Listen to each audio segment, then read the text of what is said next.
You know, it really feels like the future isn't just like creeping up on us anymore. It feels like it's absolutely sprinting past. Yeah, accelerating is definitely the word. You blink, and boom, another headline about AI. Exactly. Headlines about AI changing, well, everything. Your job, how your kids might learn, maybe even society itself. It's not what if anymore. It's now.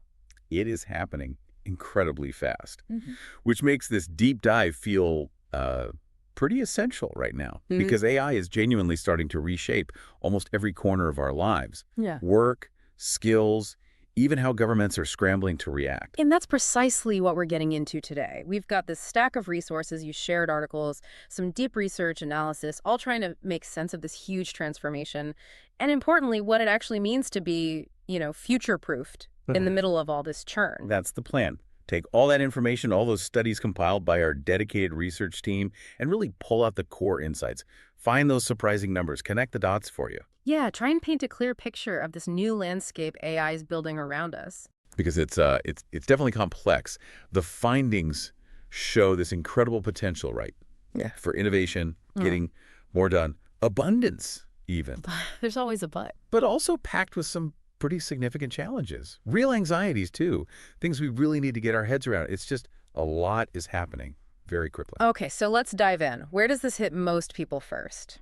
Usually, it's work, right? Their jobs. We hear so much about AI replacing jobs, but the research you pulled together seems, well, more complicated than that. It's definitely more nuanced than just simple replacement. Yeah. What the data shows again and again is um, AI isn't just wiping out roles wholesale. It's fundamentally changing the nature of the jobs that exist and creating totally new tasks, new needs. And you can actually see that in the economic numbers, can't you? The research team's analysis flagged a really interesting trend there. Absolutely. If you look at the industries, the sectors that have really leaned into AI, well, their productivity growth is way ahead. How far ahead? We're talking roughly 3 times faster per employee compared to industries that haven't adopted AI as much. Wow. 3 times. Okay, that's significant. And does that productivity translate into like actual money for people? Are wages going up too? They are, yeah. In those AI-exposed industries, wages seem to be rising about twice as fast as in other sectors. Okay, so that suggests it's not just robots taking over. Exactly. It points towards AI often augmenting human workers, making people more productive and, therefore more valuable.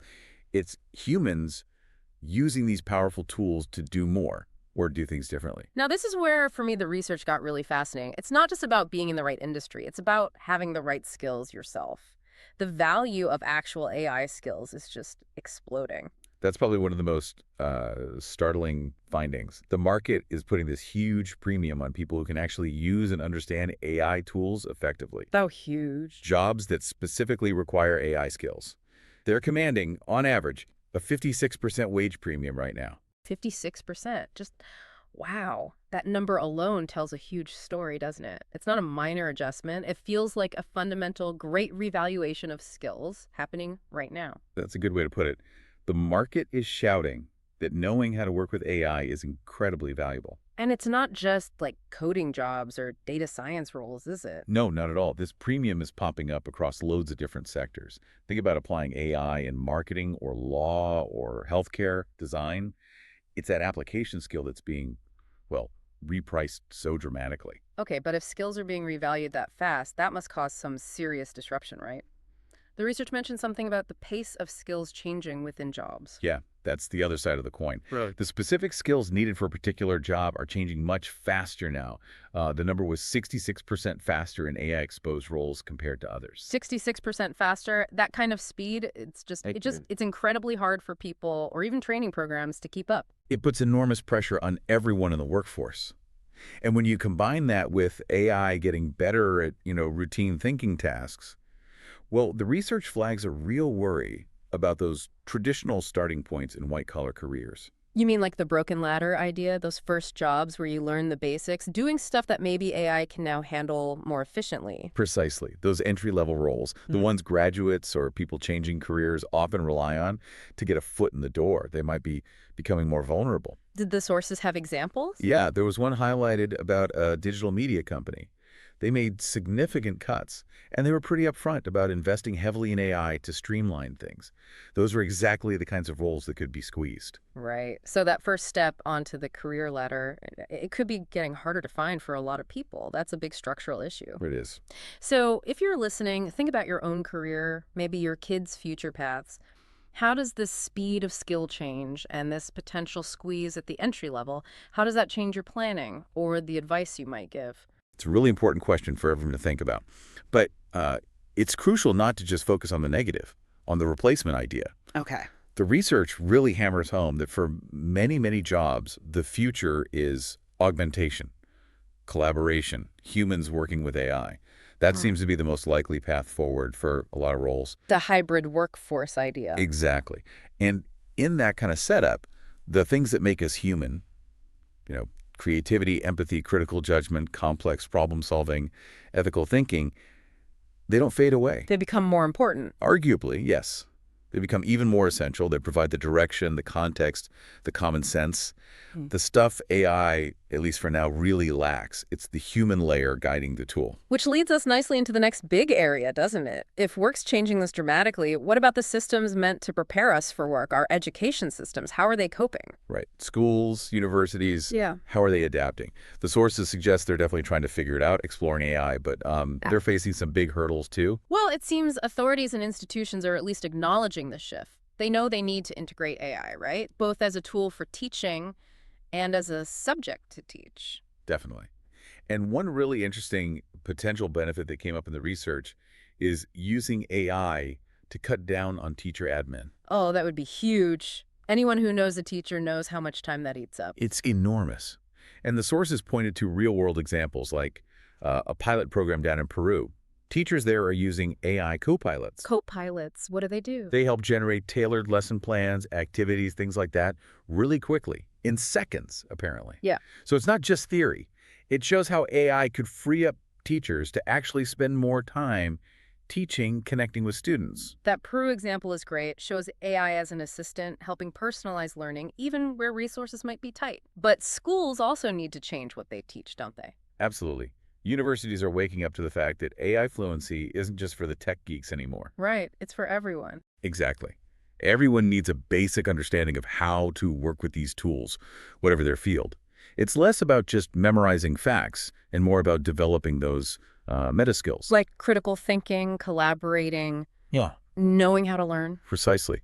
Those are vital for navigating a world saturated with AI. But, there's always a catch. This tech also creates new problems for education, right? The research mentioned fraud. Yeah, unfortunately. There were concerning examples about AI-powered financial aid fraud. Criminal groups apparently using AI to create fake ghost students to try and siphon off aid money. Wow. Okay, so new tech, new scams. It just shows that alongside the opportunities, education systems need to be way more vigilant about these new kinds of risks.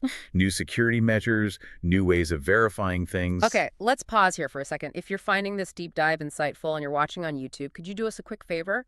Please hit that like button, subscribe to Tomorrow Unveiled, and maybe turn on notifications so you don't miss our future explorations. It really helps the channel. And if you're listening on Apple Podcasts, Spotify, or wherever you get your audio, a rating and review would be amazing.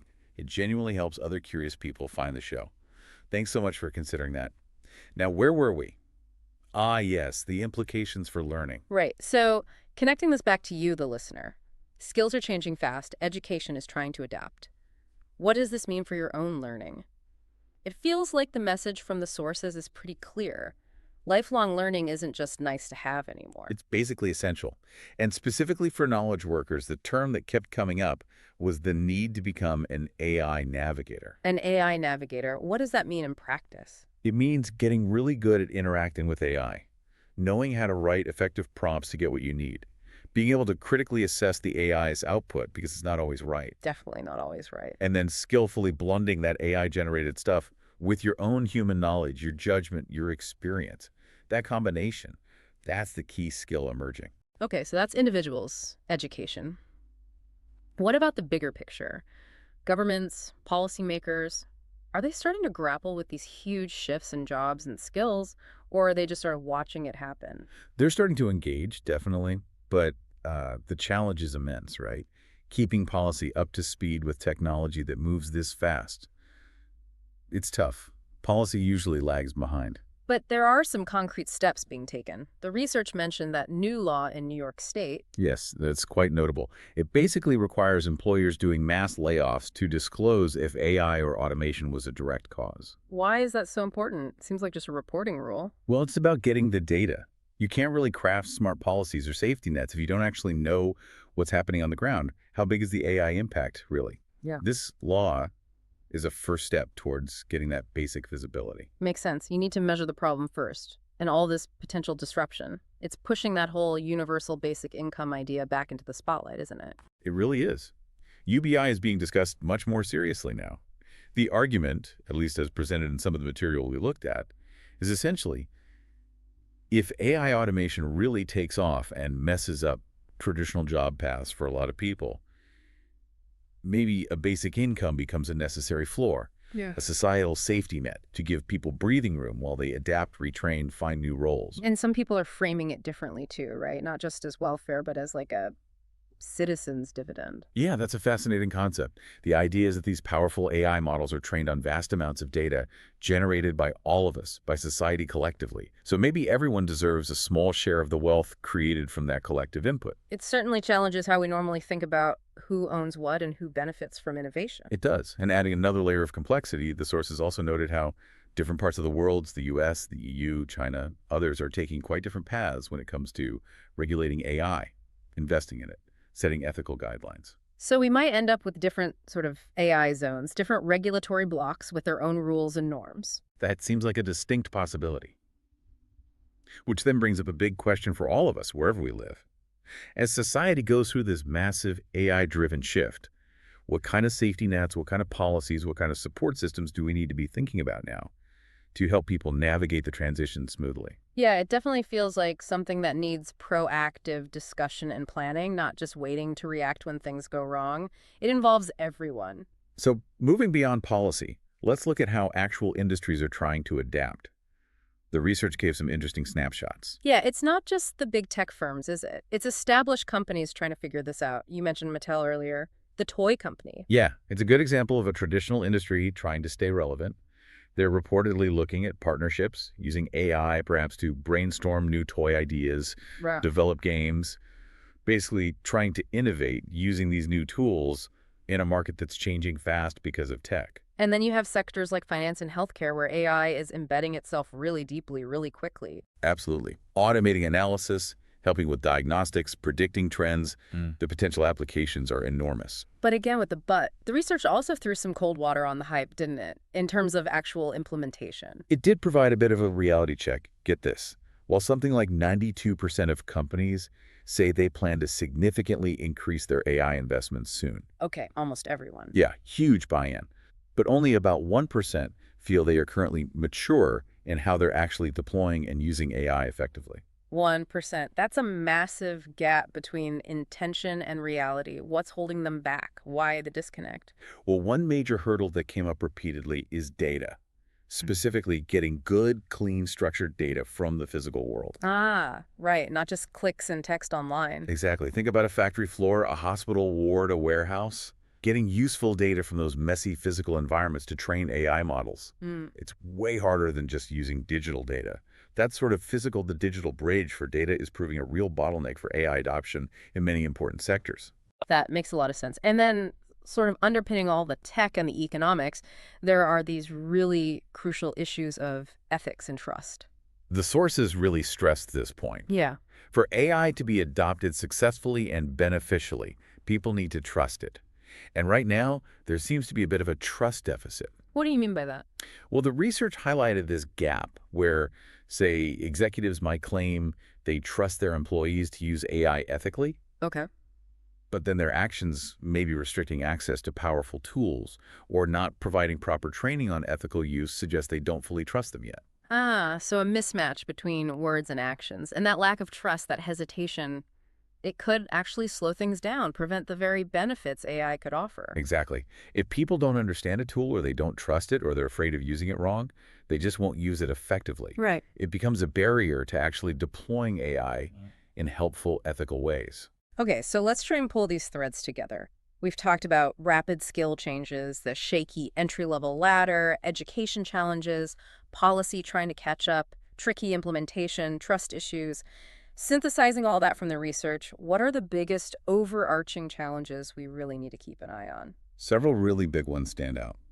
First, there's the undeniable risk of widening inequality, How so?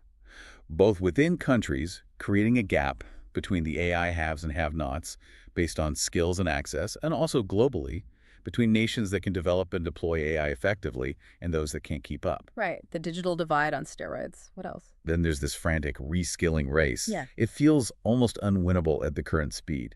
Workers know they need new skills, like urgently. But our training systems, even companies' internal efforts, seem to be struggling to provide effective training at the scale and speed required. It's like trying to rebuild the plane while it's flying at top speed Kinda, yeah.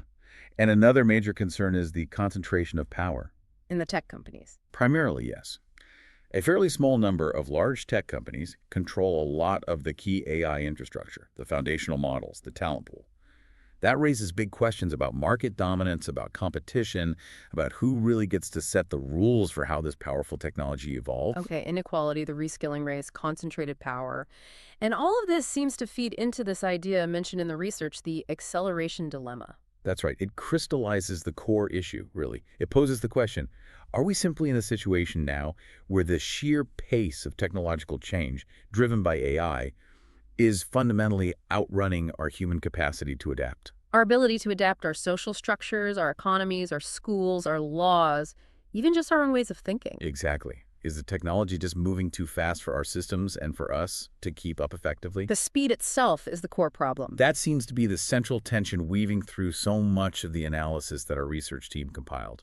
So stepping back for a final overview, the picture painted by this stack of sources is, well, it's intense. It's incredibly dynamic, incredibly complex. Definitely. It's a time of really profound, rapid transformation. And it's genuinely brimming with potential for solving big problems, for boosting productivity, maybe even for creating more abundance. But, and it's a significant but, it's also loaded with serious risks. The risk of making society less equal, not more. Risk of job disruption causing real pain, social friction, and the huge challenge of just keeping things fair, keeping trust intact, maintaining ethical standards when everything's moving so incredibly fast. It really underscores that being future-proofed, hmm it's not some static state you just achieve and then you're done. No, it sounds like an ongoing verb, not a noun. Exactly. It requires constant intentional effort from everyone. Individuals need to own their learning journey. Companies need to think carefully and ethically about how they deploy AI and invest in their workforce. Governments need to be proactive, building adaptable policies, thinking about those safety nets we discussed. Because the future isn't predetermined by the tech itself, right? Mm, It's shaped by the choices we make now based on understanding this landscape. precisely. Understanding the findings from our dedicated research team, like the ones we've discussed, is hopefully a crucial first step for everyone trying to navigate this. We love hearing what you think about all this. Whether you're on YouTube or listening on your favorite podcast app, please do leave a comment. Let us know your thoughts on navigating this era of AI transformation. Yeah, we're really keen to hear your perspectives. So let's leave our listeners with this final thought to chew on. If the skills needed for jobs are changing maybe 66% faster, as the research suggests, and those classic entry-level paths might be getting narrower, how do you personally actively build your own resilience, your adaptability, your AI readiness, especially in ways that maybe traditional education or just staying in your current career lane might not fully cover anymore? That's a big question for navigating this accelerating world.